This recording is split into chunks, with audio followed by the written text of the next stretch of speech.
Testimony of abuse of authority against a Ukrainian family in Sweden. We are a Ukrainian family who have lived legally in Sweden for 3 years. We were forced to leave our homeland because of the war and sought protection, security, and a peaceful future for our children. During our time in Sweden, we have done everything that is expected of us. We have participated in language teaching, had student status, followed the law, and raised our children with love, responsibility, and care. Despite this, our family was not protected from the indemnity, but was subjected to serious violence and abuse from the Swedish authorities. We are still in shock and deep psychological stress.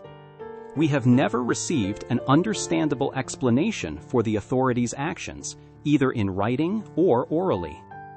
We were given no opportunity to defend ourselves, no rights were explained to us, and our children's rights were completely ignored. On April 26, 2024, in Anby municipality, Villa Karmar, the social services, together with the police, carried out a violent intervention in which our 2 daughters were forcibly taken from us. Milana was then 1 year and 4 months old, and Victoria was a newborn. During the intervention, we were subjected to physical and psychological violence. Social workers pushed and beat their parents, blocked all contact with the children, used offensive language, and ignored our desperate appeals. No account was taken of the children's age, their needs, or their connection to their mother. Milana was taken away last. She screamed, "Mom!" as the police physically blocked the mother's path and prevented her from reaching her child. At this moment, a blonde social worker, Marina, pushed my wife hard against a table. If I hadn't intervened and caught her, she could have been seriously injured.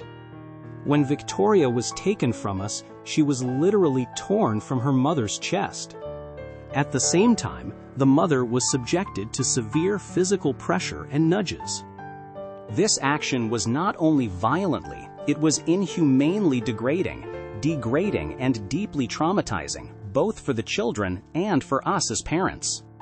On May 15, 2025, the abuse was repeated. The social services took our newborn son, Artem, directly from the hospital immediately after giving birth. We were not given the opportunity to protect our children.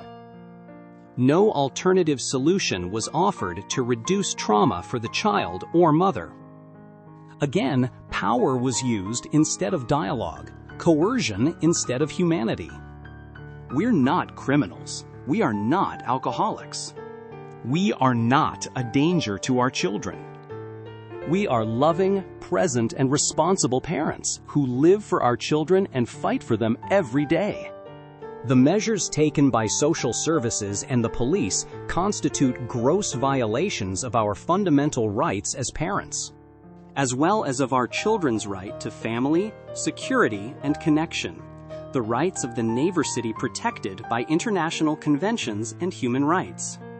We therefore appeal to journalists, human rights organizations, the international community, and all people of conscience. This is a scream from the soul. We ask you to draw public attention to our situation, to demand transparency, and to work for an independent and legally secure investigation into the abuses committed against our family.